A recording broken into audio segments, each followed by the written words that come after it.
njortu nga ni loolu dafa daal di nekk bonne solution boo xamante ne état bu ci tegoo mën nañaa contrôler li ñu bëgg a contrôler lépp. gis nga Binta, moi ça fait 20 ans que ma koy wax. Ça veut dire même notre carte d'identité doit être une base de données financières. Suñu carte d'identité. Maintenant dañu am NINEA, ça veut dire nit de la même manière que tu as un numéro sur ta carte d'identité, c'est ton NINEA. War nañu xam booy dugg aéroport boo amee contravention gis nga réew buy développé. buy dem. ñu koy xalaat c'est pas forcément cela que l'on voit. mais dañuy fay ñoo xamante ne te ñooñu boo leen di fay da nga leen di fay ci koppar yu taxaw ñu xalaatal la. Aujourd'hui j'aurais pensé, moi j'étais convaincu que Pastef ñëw parce que lu ma gis ci la maîtrise digitale avant que Pastef n'arrive au pouvoir. J'étais convaincu que buy ñëw logiciel bu am maanaa lay indi logiciel boobu bu ko indi dans la fonction publique très très rapidement dina am ay informations yu koy may pour que mun mu xam exactement comment lay gérer. Parce que boo defee choix mbaa nga def te le premier ministre l'a dit mbaa ñu def lu fi ñeneen ñi doon def maanaam di maquiller chiffres yi pour des raisons diverses, attirer plus d'investisseurs, avoir plus de prêts à de bas taux d'intérêt, parce qu'il y a toujours des raisons pour maquiller des chiffres. On ne s'est pas suffisamment appesanti sur ça. On est resté sur l'émotion. Attaquer, mais il faut qu'on soit beaucoup plus froid et beaucoup plus serein pour dire les choses. Ou alors, on dit la vérité aux Sénégalais. Mais vous faites quand on dit la vérité aux Sénégalais, c'est que nous avons les solutions et elles sont immédiates. Il ne s'agit pas de dire à quelqu'un, tu as ça, vous paraît, tu ne peux pas apporter des solutions. Et les solutions sont immédiates. Et moi, j'ai attendu pendant longtemps, Cécile. Je suis très à l'aise pour en parler, justement. Allez-y. Parce que je l'ai attendu.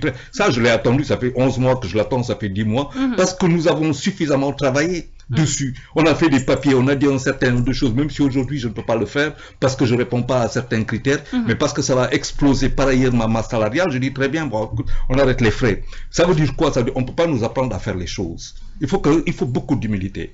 Qu'est-ce qui s'est passé aujourd'hui? Vous faites qu'un tenez, gagne des bins nous am. Mais gagne des bins nous am, nous rattachez quoi à la DGID. Et que toutes les informations de la personne comme des biens, nous risquons à la à la trace. Ça va jusqu'à blockchain qu'on peut mettre en place. Mais bien entendu, ça devient beaucoup plus facile. Qui est où, qui a quoi, comment peut-on le trouver, et ainsi de suite. On a toutes ces informations. Toutes les informations sont données, mais c'est l'interconnexion qu'on n'a pas faite. Moi, j'aurais pensé honnêtement que le Pastef Bouigno, les nouvelles autorités, même les indi tech en place. Mais honnêtement, est-ce que Bouigno tech en place, dina tax ñu maîtriser li nga xamanteni tay ji ni lu ci bari da doon rëcc état du Sénégal. Absolument. Par exemple, pour te donner à belle affaire, on a parlé tout à l'heure de sécurité routière. Mais tu prends quelqu'un qui a un permis à point. Sur le permis à point, il a fait des infractions. Mais ça, ouais, vous pouvez dire aéroport de Dakar, vous avez son passeport, les informations sont là, c'est une base de données. Quand vous devez payer tant, vous n'avez pas payé, et comme il y a une pénalité journalière de 5 000 francs ou de 10 000 francs que vous n'avez pas payé sur, par exemple, 1 mois, 2 mois, 3 mois, ça vous fait 300 et quelques mille, 500 000 francs. Donc, quand il fait les non, non, c'est payant, c'est content et c'est cash. Sinon, on doit gagner de cover. C'est à ça qu'on peut arriver. Mais pour que nous am lolu, il faut que si vous avez un radar et ainsi de suite, il faut que vous ayez un flash, il faut que vous raccordez à un système. Tu imagines ce que Sénégal n'y a pas dépensé sur Intranet, n'y a pas dépensé sur Internet, c'est pour ne pas avoir rien de tout ça. Et tu parles de digitalisation, c'est pas vrai. On te parle du foncier, mais très bien, Agence nationale de l'aménagement du territoire. Mais il n'y a pas une parcelle du territoire sénégalais qui est identifiée. L'armée de ce point de vue a pris des informations, par ailleurs on a un satellite. C'est-à-dire on a toutes les informations. Comment ces informations, Yoboko, immatriculation, Yoboko à la DGID, rattaché à des personnes, am toutes les informations. Donc qu'est-ce qui manque, Charles? Non, il manque peut-être que Amnofi ay xalé yu xarañ. Tout à l'heure j'ai entendu Djibril dire quelque chose, c'est très vrai. Amnofi ay xalé yo xamantene ils n'ont pas manqué de proposer des solutions à l'ancien gouvernement. Je me rappelle quand le Covid est venu, xalé yi dañ doon génné ay solutions, personne n'en voulait. Effectivement. Et je pense qu'aujourd'hui ce gouvernement qui est en place, il a l'obligation. L'obligation, mais en plus ça il a l'urgence. Ça veut dire entre obligation et urgence, dafa am ñaari levier yo xamanteni ci ban lay ñëk am. Tay le ministre des Finances et de l'économie, comment dire, du budget, la faisabilité de cette affaire-là, c'est combien de temps que ça va nous prendre? Mettre en place l'un des plus gros systèmes performants, analytiques, blockchain et tout ce que l'on veut, qui permettrait que nit ki dootul mën a toog à sa place signer benn kay teg cachet à partir du clavier mooy bouton boo bës ñu mën a identifier kan mooy le donneur d'ordre. bu fekkente ne noonu doon liggéey tey kon du ñu mus a toog Sénégal dina am na fi ay 1400 et quelques milliards yoo xamante ne amuñu si trace et cause. Pourquoi? Parce que ça a toujours été. dina am traçabilité. Exactement, c'est la question du papier. Et donc c'est tout à fait possible que les choses avancent, mais c'est maintenant, c'est pas dans 10 mois, c'est pas dans un an. mu ngi noonu moom daal dina koy wax ñu daal di tendre jëm vers la digitalisation mais tamit li nga xamante ne moom moo di interconnexion de ce fait que état du Sénégal moom dina daal di am ay gët ci li nga xamante ne moom moo ñeel wàllum douane moom moo ñeel ci lenn ci ay recette jëm ci li nga xamante ne moom moo di impôt waaye foofee ca trésor li nga xamante ne ay micmac dañ ko fay faral di gis mbir moomee dana daal di jeex. Djibril Gueye da ngay daal di partager interconnexion bi nga xamante ne tey jii nii ci lañ war a mën a jëm ngir état du Sénégal mën a contrôler lépp loo xamante ne tey dafay jëm ci ay fraude yoo xamante ne ñu ngi ko doon faral di ko ci gis dootuñu ko gisati. Je pense que grand Charles li mu wax loolu moom c'est primordial xam nga dañ toll ci monde boo xam ni. d'ailleurs def naa fi benn documentaire sax sur les manquements de la communication digitale. bu ñu demee ba ne ministère de la communication amul site internet c'est grave bu ñu ne ministère des transports amul site internet c'est grave c'est-à-dire que y a des choses yoo xam ne. waruñu c'est-à-dire que buñ ne rationalisation des dépenses. ci jamono juñ toll nii ak ressources yu ñu am. je pense que on peut aller très loin. parce que adduna bi fi mu toll nii dépassé nañ sax li ñuy wax ni ñoo ngi ci affaire intelligence artificielle monde boobu lañ nekk. donc ñun aussi dañu war a saisir opportunité bi Sénégal manqué wul ay ressources humaines côté au plan digital moom. manqué wuñu ay ressources humaines laa sànq rek maa ngi koy wax grand bi ne ko man je connais des jeunes sénégalais yoo xam ne. fii lañ am seen benn agence mais dañuy liggéey pour waa Inde. Inde ñëpp leen a xam ci création d'application mais dañuy liggéey ci Inde kon boog aujourd'hui et je pense que ni le premier ministre Ousmane Sonko volonté boobu la am te Cheikh Diba le ministre des finances wax na ko. maintenant nag il faudrait que ñu sànnee ko ci nu mu gën a gaawee et je pense que ni sax ñàkkul am na benn liggéey de base bu fi mësoon a am boo xam ne peut-être mun nañ fi sukkandiku.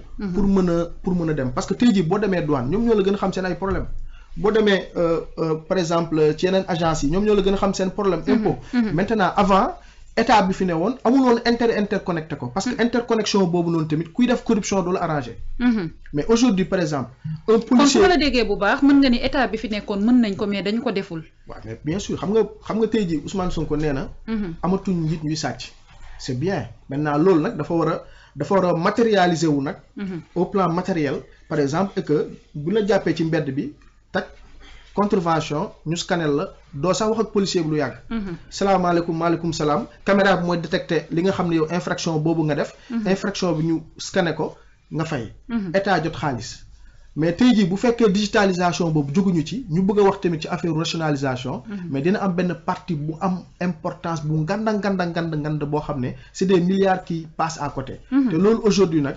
rationalisation bi dafa war a ànd ak benn digitalisation boo xam ne dafay efficiente foo dem ci Sénégal dañ ko war a connecté ba ci béykat yi même campagne agricole bi booy xool conseil interministériel bi amoon gisoon nga ni le premier ministre waxoon na affaire digitalisation ba nga xam dañu am benn suivi en temps réel ci agriculture bi intrant yeeg semence yeeg kii kan la kii mooy kan kii lan na béy te loolu bu matoon heure bi ci campagne agricole bi heure waroon ñuy fekk ñu am des données vite fait mais statistiques yooyu da ngay gis ne jotaguñ ko ba léegi maintenant nag c'est qui les responsables est-ce que dafa am ay ministres wala ay techniciens yoo xam ne dañ toog fu ñu war a toog parce que premier ministre ak le président la leen war def nañ ko même dans le domaine ci affaire reddition des comptes le président de la république bi mu toogee le 3 avril dafa ne day publier na premier ministre fal na un ministre de la justice boo xam ne dañ ko ràññee ci dëggoom bu waree am bi ñu installé pôle judiciaire def nañ ko maintenant nag dafa am foo xam ne nag il faut que ñu gën fa am suivi man la dernière fois proposé woon naa fi benn application par exemple boo xam ni en matière de par exemple tey ji application bi day mel ni comme benn yango boo xam ni état bi dafay publier lépp loo xam ni citoyen bi mën na ko def en matière de citoyenneté acte civique comme par exemple tey ji Grand Charles le dimanche bu yeewoo gis ne am na tuuti temps bu xoolee ci application gis na ni Thiaroye bu fa demee am na école boo xam ne élèves yi soxla nañ par exemple cours particulier Grand Charles dem ñu defal ko ay points ce qui point yooyu mun ko utiliser ci ay bus Dakar Dem Dikk mais loolu c'est rien mais idée boobu da nga koy proposer depuis le mois d'avril mais da ngay gis ne y a rien donc état tey jii maintenant mënoo ne li yëpp Ousmane Sonko la parce que information yi ba pour mu yegg ci moom day fekk ñu yëgal ko ci moom. parce que moom bu toogee am na loo xam ni peut-être dans l'immédiat li muy lijjanti bëri na. donc derrière le ministre de la communication. ay Sénégal numérique ñun dañu war a def un travail extraordinaire. ku dem ba créer le Sénégal numérique je pense que les point problème yi fa la nekk. d'accord foofu moo war a am le génie logiciel le génie intellectuel. mais tey Sénégal tey jii boo xoolee les jeunes. avec YouTube rek il arrive à gagner beaucoup d'argent. avec peu de moyens. xoolal ressources yi am ak YouTube ils arrivent à générer quelque chose di joxe emploi donc ça veut dire que ressource baa ngi fi. maintenant nag il faut voir. il faut que ñu xam naka lañ koy exploiter. Voilà. C'est ça qui manque. Il vient de toucher pour dire comment l'État doit c'est-à-dire sunu État il doit se réinventer. Bien sûr. boo yaa ngi wax YouTube. justement parlons-en. YouTube américain li ñuy lekk ci suñu YouTube par rapport au GAFAM. Ça n'a rien à voir avec l'État. Par contre, qu'est-ce que l'État du Sénégal fait? Ça veut dire qu'il te contraint. C'est vrai. Il te contraint par des mécanismes qui mettent en place. Ça n'a aucun sens. Si jamono aduna bu ñu ne nii, c'est pour dire gis nga nous sommes très, je suis désolé mais nous sommes très en retard par rapport à loo xamante ni fu ñu war a jëm. waaye wax rek ay jëf la te c'est immédiat. mu ngi noonu puisque gouvernement bi wax na ko espérons que ne ay changement dina ci daal di am bientôt ñu daal di jëm vers la digitalisation.